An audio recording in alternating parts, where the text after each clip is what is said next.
Crime and Crime Again is a true crime podcast containing subject matter that may be graphic or disturbing. Listener discretion is advised.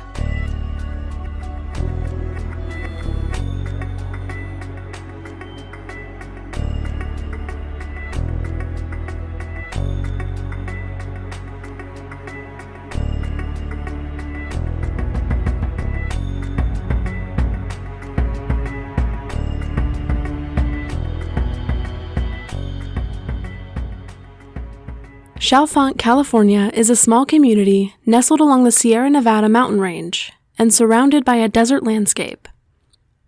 It was there that Karlie Gusé grew up, and also where she disappeared. After a Friday night spent hanging out with friends at a party and indulging in smoking cannabis, as many teenagers do, Karlie found herself in a state of panic and intense paranoia, likely brought on by the substance. She made it home safely that night and had her stepmother at her side to comfort her until she came back to her right state of mind. But in the early morning hours of October 13th, 2018, just hours after the party that sent her into an alarming state of disorientation, Karlie left her small, isolated neighborhood with nothing except the clothes on her back, and she was never seen again. This is the case of Karlie Lane Gusé.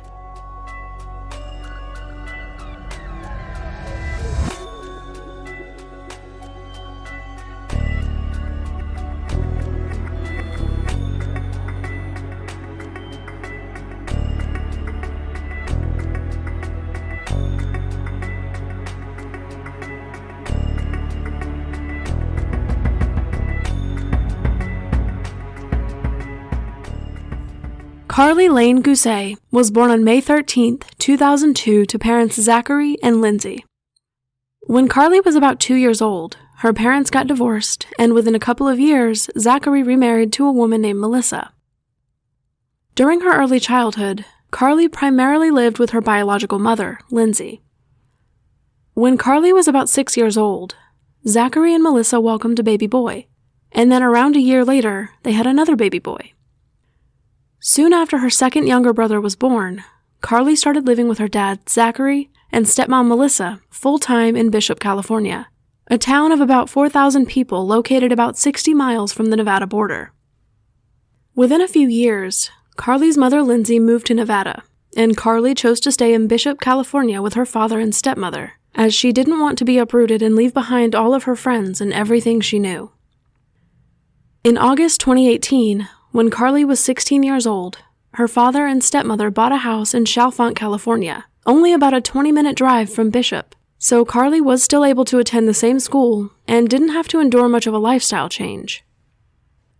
The neighborhood the family moved to was relatively small and sits nestled beside the Sierra Nevada mountain range that separates California and Nevada.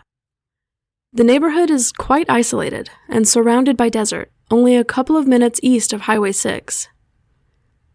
In October 2018, Karlie was a junior at Bishop Union High School, and her family and friends have described her as a quieter, more introverted person. But once she opened up and came out of her shell, she was fun and bubbly, and she had a good heart and an almost nurturing personality. There was a period of time that year where Karlie had started becoming a bit careless about school, and her grades began to slip. At one point, she was even suspended for either going to school high or smoking cannabis at school. The details aren't completely clear. But Karlie's parents have said that she had a quick turnaround after they spoke to her about the issues and after she started attending mandatory counseling at school for the behavioral transgressions. Overall, Karlie has been described as a good kid. She was loving and open-hearted, and by all accounts, very close with her family. On the night of Friday, October 12th, 2018, Karlie told her parents that she was going to a high school football game with friends. But as it turned out, Karlie never had any intentions of going to the football game. Instead, she went with her boyfriend, 17-year-old Donald, to a party at a friend's house. A little white lie that we all remember telling as teenagers. It could more accurately be described as just a gathering of a few friends, not really a rowdy high school party. At the party, the friends say they all smoked cannabis and Karlie soon began acting strangely. It wasn't her first time smoking, but according to some who knew her, it also wasn't the first time she'd had some sort of adverse reaction to cannabis. Around 8 p.m. that night, Karlie's stepmother, Melissa, received a call from Karlie asking to be picked up. Melissa soon arrived in the neighborhood, somewhere in the town of Bishop, and at this point, night had fallen and the neighborhood was not well lit. She ended up spotting Karlie running frantically down a dark road in the neighborhood, using her phone flashlight in order to see. According to Melissa, Karlie immediately jumped into the car, and she was pale and wide-eyed, expressing that she was afraid for her life. She was disoriented and couldn't keep her thoughts straight, even switching seats in the car multiple times on the 20-minute drive back home. Melissa also stated that Karlie was panicked in the car, expressing fear that the car they were riding in was trying to kill her. During the car ride, Karlie also admitted to her stepmother that she had smoked cannabis with her friends. They arrived home around 9 p.m., and by that point, Karlie was not any calmer. According to Melissa, she spent the next several hours attempting to comfort the teenage girl and convince her to get some sleep. Karlie was in an extremely disoriented state throughout the night. She would have moments of some normalcy and clarity, where she asked her stepmother to paint her nails with her, color, or even read the Bible. But most of that night saw Karlie in a state of panic and paranoia. At some point, Melissa decided to take an audio recording of Karlie's behavior, stating that she wanted to let Karlie listen to it the next day to show her how she had been acting.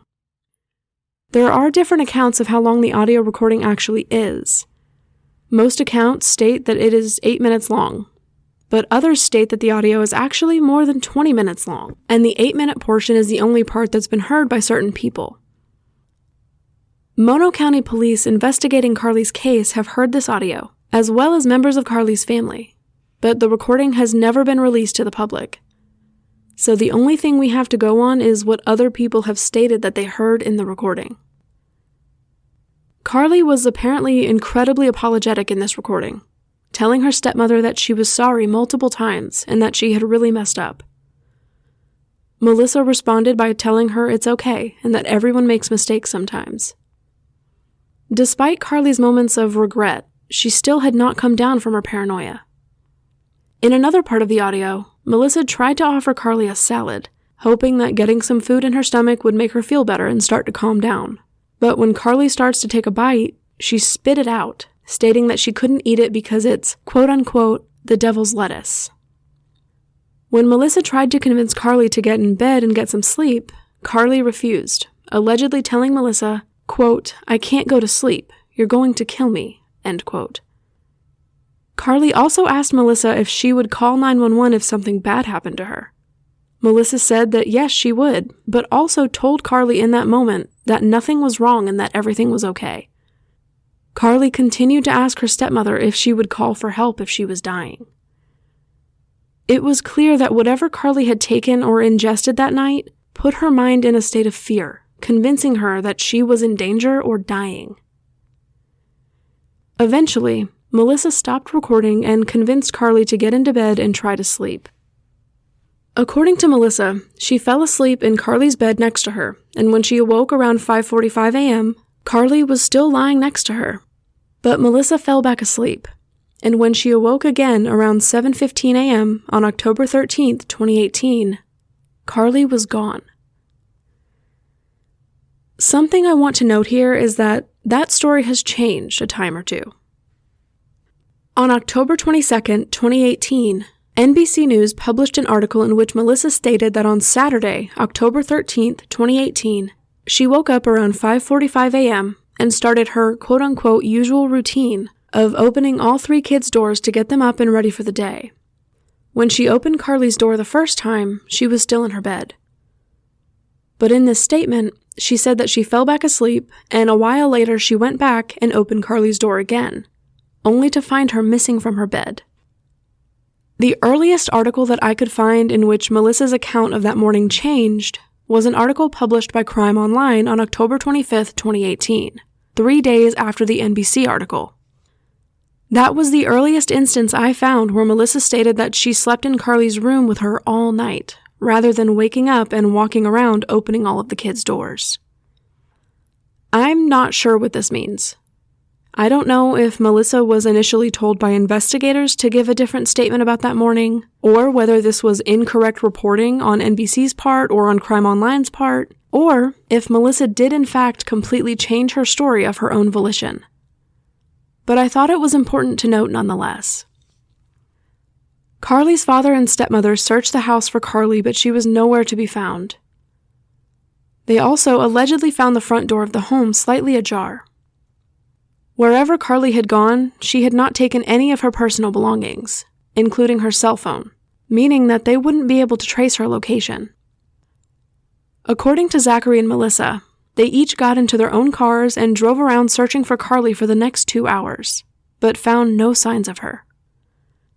At 9:35 a.m. on October 13, 2018, Karlie's biological mother, Lindsay, received a call from Zachary telling her that Karlie was quote-unquote gone. When Zachary explained that Karlie had disappeared from the home in the early morning hours of that day, Lindsay told him to call 911 immediately. Lindsay then got into her car and began the drive from her home in Nevada to Chalfant, California. She arrived 9 hours after Karlie disappeared. Within a few hours of Karlie's disappearance, Mono County Sheriff's deputies arrived at the Gusé home and began their investigation. About 10 hours after Karlie disappeared, her stepmother Melissa went live on Facebook, going over what happened and a description of Karlie. She went on to do a series of Facebook Live videos in the days following Karlie's disappearance. This next clip is from the first Facebook Live video, which was recorded about 10 hours after Karlie disappeared. My name is Melissa Gusé. If you're going to watch this video, please do not have the kids around. Karlie Gusé is missing still. She's been missing since. Breathe.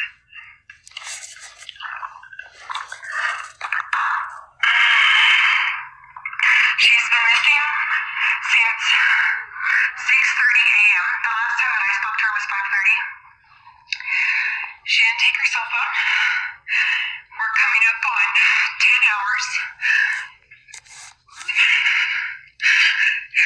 And now's the part where I'm saying I have to do something because we've had CHP flyover.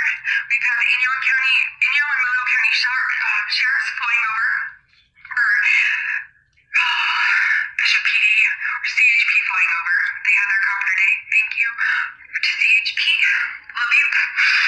And we are going to potentially have the helicopter do the search over a very large area, Chalfant all the way around us, all the way down to Lake Laws, and they're amazing. And several Mono County sheriffs, and I see all your faces popping up and it makes me want to cry. I love you guys. And I'm putting this out there because it's going on 10 hours that she's been missing.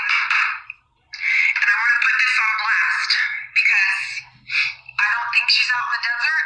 I think that she could have been abducted or taken because we do live on a highway and it happens and I'm being real. And I just want to let everybody know, Alicia, you're calling me. Are you watching the video? She's not watching the video. That's okay. I want to put this on blast because I don't know what to do to consider her a missing person. You can't do an Amber Alert because she didn't leave in a car and I don't have a physical description of a vehicle. She is 5'7". Hold on. Let's do this good.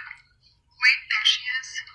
She's 5'7", about 115 pounds.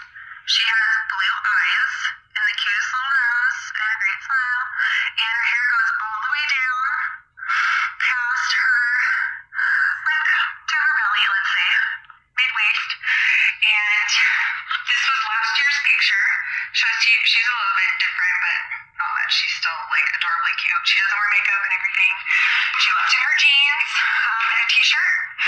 So I'm putting it out there and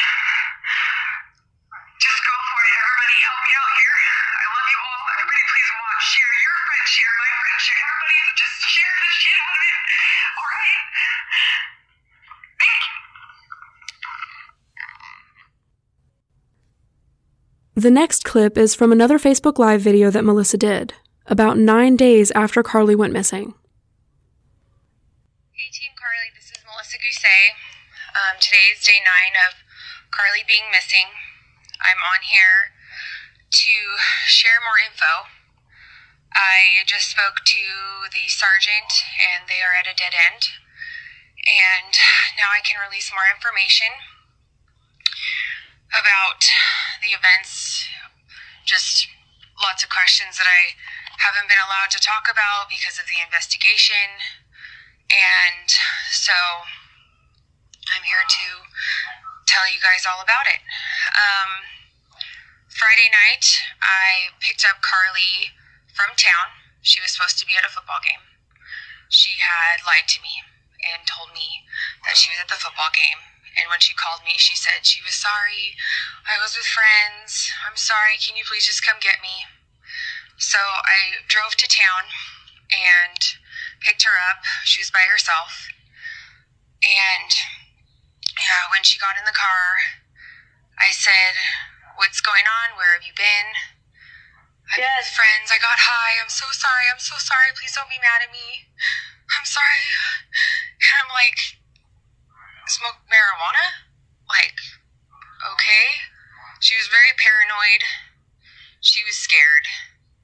And she hadn't smoked weed in a month.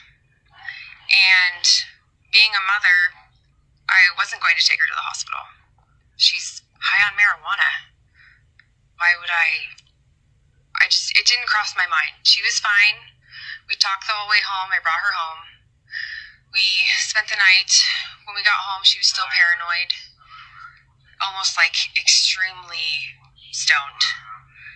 And we got home, and then I had her eat. She had a salad. I made her eat a power bar, and she was just very paranoid. And she wanted me to spend the night with her. So, her brothers were awake, and Zach was awake. And we hung out, and she ate. And then she was like, "Can we go to bed?" And I was like, "Yeah." And she's like, "Well, can you come sleep with me?" And I was like, "Yeah, sure, why not? Whatever. I'll lay with you and watch a movie." And so we hung out for a little bit in the kitchen, talked a bunch, and then her brothers went to bed.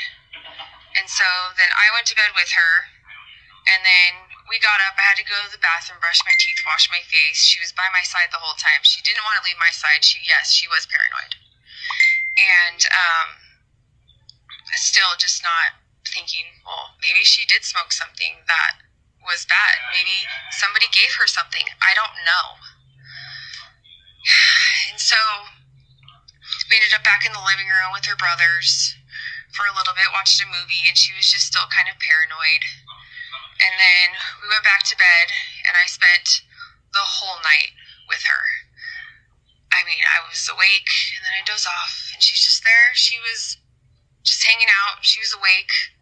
She wanted to paint my toenails. She wanted to color. She wanted to do a whole lot of stuff. And so I was up, and then I would doze off, and I was up, and I would doze off, and she was there the whole time. And I was really scared to put this out there because so many people are judgmental, and I don't want her story to die. And I was so scared just to say anything. And the investigators are like, "You can't talk to anybody about this because the FBI was involved. And if anybody finds out or they get spooked or somebody tips somebody off, then she could be right here and then she could be gone." So this is hard right now because I don't want people to judge her. Kids smoke pot all the time. And so around 5:48 was my last text in the morning. And I fell back asleep. And then that's when I woke up and she was gone. And I wish I wouldn't have fallen asleep. But you guys have to know the details, and I was allowed to share them, so I wanted to put them out there because obviously the trolls are roaming. And I'm not a liar, and I don't have anything to hide. And it's okay to tell you guys all want her home. Who cares what she did? And she's not disoriented anymore if she is. And I said that in the beginning, not even because the way she was acting, but because if she's been out in the desert for 3 hours, yeah, she's going to be disoriented. She didn't take anything with her. The people that saw her said she only had white t-shirt and gray pants, and that was it. She didn't have a water bottle. I don't know what she's got. And if she's out in the desert, it's hot here. And those of us that live here, you're dehydrated, you're thirsty, you're hungry. What if she fell and hit her head? And so I woke up. It was like 7:18, and I said, because I was in her bed, and her door was open all night, so I couldn't have heard that. And I was in her bed, and she was just gone. And I immediately got up, and I looked around the house, and I'm just going, where is she? I just don't know. Where the hell is she? And I go and I tell Zach, and I say, Karlie's not in her bed. And so just started to panic and got in our cars and just started driving all around. I drove my Corolla out in the boonies over boulders, and Zach took the truck, and he took the binoculars, and then, 2 hours was the point where something's wrong. And then for the neighbor to say he saw her at 6:30 in the morning is what he told me, but he's older. And then the 3 confirmed people, 2 are neighbors that live up here, and the one other person that saw her was a wooder driving by and just saw her standing inside the barbed wire fence. So, and the timeline that they say, I was like, how could I have missed her? She was just right there. Just something's wrong. Somebody took her. There's just something. And I wanted to put it out there, and I want you guys all to know. And so, if you needed to know all that, great. And if you didn't care, great, because I don't care. I just want her. We want her home. And thank you for the continued support. And let's bring Karlie home, and thank you all again. Video, please. Authorities found 3 witnesses in the neighborhood who reported seeing Karlie in the area in those early hours. One 78-year-old neighbor named Richard lived a few houses down from Karlie and her family. He told investigators that between 6:30 and 6:45 a.m. on October 13, 2018, he was in his jacuzzi in a room enclosed in tall glass windows that faced the street. He reported seeing a young girl who looked similar to Karlie walking down Ponderosa Street, looking up at the sky, kind of zoning out, and waving around a piece of paper. Richard took notice because he thought it was unusual that a young girl would be walking through the neighborhood alone and with no belongings at that time of day. He also thought it was strange because the girl was only wearing a t-shirt and no jacket, despite the temperature that morning being in the low 40s. The second witness reported seeing who they believed to be Karlie around that same time, walking down White Mountain Estates Road. And the third witness reported seeing a teenage girl matching Karlie's description near White Mountain Estates Road and Highway 6. Unfortunately, those sightings were not able to be confirmed with 100% certainty, because there were no surveillance cameras in the area that could have tracked Karlie's movements. But Mono County authorities have stated that they feel confident that the girl those 3 witnesses saw that morning was in fact Karlie Gusé. When authorities questioned Karlie's boyfriend, Donald, and other friends who had attended the small party, Donald stated that after smoking that night, Karlie became paranoid and panicked, even expressing that she was afraid Donald was going to hurt her, before she ultimately ended up leaving the party. Donald and the other friends who were there were adamant that the only thing they did was smoke cannabis. But Karlie's families have expressed concern and suspicion that it was either laced or that Karlie took another drug entirely. According to Lindsay, Karlie's mother, Karlie had recently asked her about LSD, and Lindsay advised her against trying the drug because it was dangerous. Zachary has also expressed that he believes his daughter was given something stronger, such as a hallucinogen, at that party. Some of Karlie's friends informed police that in the weeks leading up to her disappearance, Karlie started having what her friends described as episodes, in which Karlie would become intensely paranoid, particularly about her phone, insisting that she was being tracked or followed and expressing fear for her safety. But she never told her friends why she believed any of this. Karlie's family was not aware of any of this behavior from her. She had never expressed to them a fear for her safety or life, or told them that she thought she was being followed. As far as we know, there is no information from police that corroborated this information about Karlie having paranoid episodes prior to her disappearance.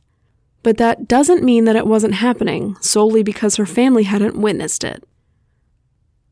For 2 weeks after Karlie disappeared, authorities searched miles of desert surrounding Karlie's neighborhood for any trace of her. They brought out scent dogs, searchers on ATVs, and even utilized helicopters. But after days of searching yielded no results, that initial massive search effort was called off. Investigators, with the assistance of the FBI, also attempted a digital investigation of Karlie's disappearance, combing through her social media and correspondence with friends. But again, they found nothing that could indicate where she might be or what happened to her. Because Karlie had left her phone behind when she presumably left the house of her own volition, investigators could not use data from her phone to trace her last known location. On October 26, 2018, in an article published by Crime Online, Karlie's stepmother Melissa stated that the initial description of Karlie's clothing she had provided to authorities was incorrect. She had originally told investigators that Karlie was wearing a white t-shirt and jeans in the hours leading up to her disappearance, and that she assumed Karlie would have been wearing jeans when she left the house because that's what she typically wore. But witnesses who saw Karlie walking through the neighborhood in those early morning hours claimed to have seen her wearing a white t-shirt and what appeared to be gray sweatpants. So again, another piece of this puzzle that is not entirely clear. Within days of Karlie's disappearance, her profile was added to the database for the National Center for Missing and Exploited Children.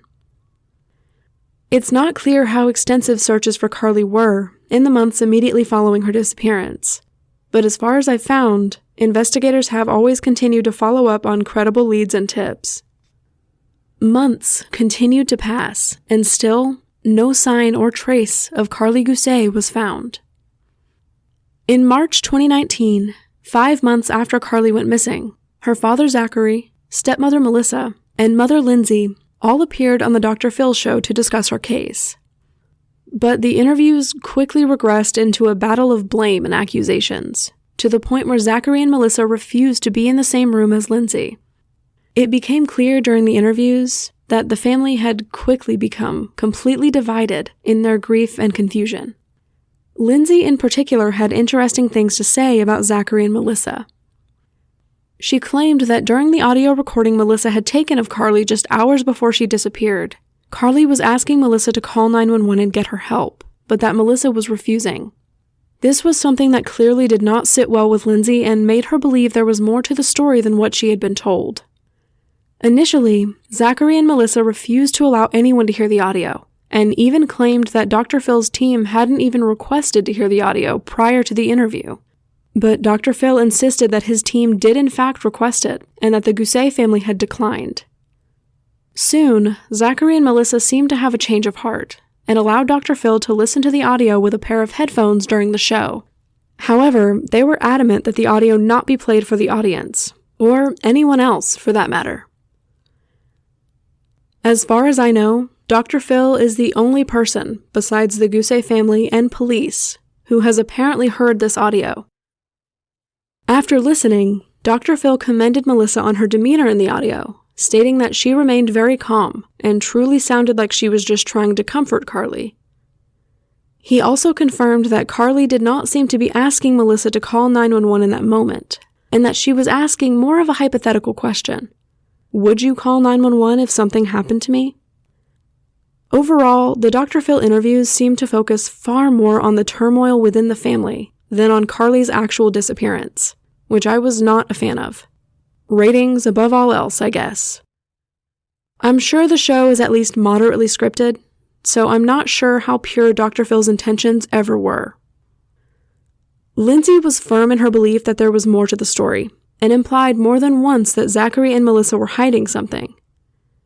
Zachary and Melissa adamantly denied this, insisting that Lindsay's accusations were outlandish and deeply hurtful. At one point, Lindsay even claimed that there was quote-unquote evil in that house, referring to the home Karlie lived in and disappeared from. Over the years, the relationship between Lindsay and Zachary and Melissa has not improved.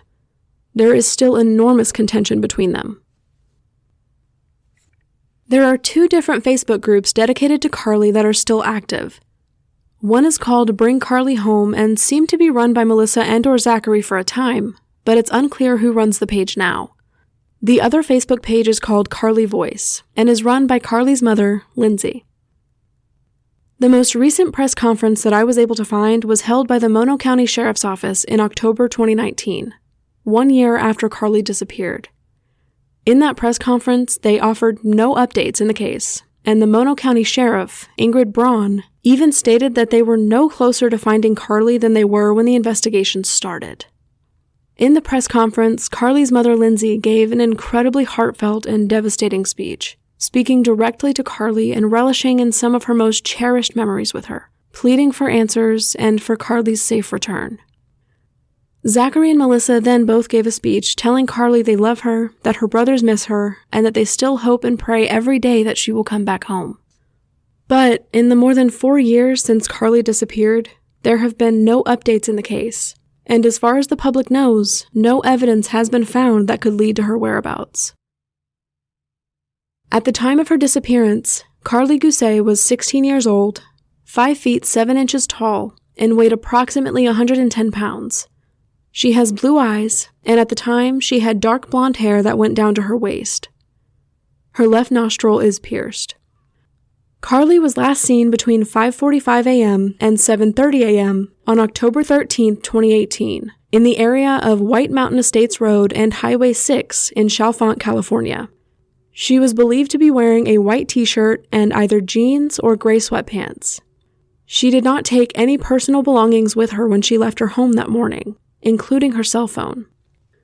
If you have any information regarding the disappearance of Karlie Gusé, please call the Mono County Sheriff's Office at 760-932-5678 or email them at karliegusetips@monosheriff.org. Or you can contact the FBI Sacramento office at 916-746-7000 or submit a tip at tips.fbi.gov.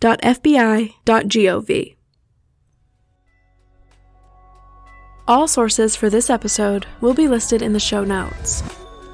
If you'd like to request a case for me to cover, you will also find a link to a case request form. I have officially launched the Patreon page, where for $5 a month, you can get access to all episodes ad-free, and coming soon, patrons will have access to a monthly bonus episode. Don't forget to check out the YouTube channel, where I've been uploading all of my episodes in video format. If you like the show, please consider leaving a rating and a review on Apple Podcasts or Spotify. Reviews are truly the easiest and the best way to support your favorite shows.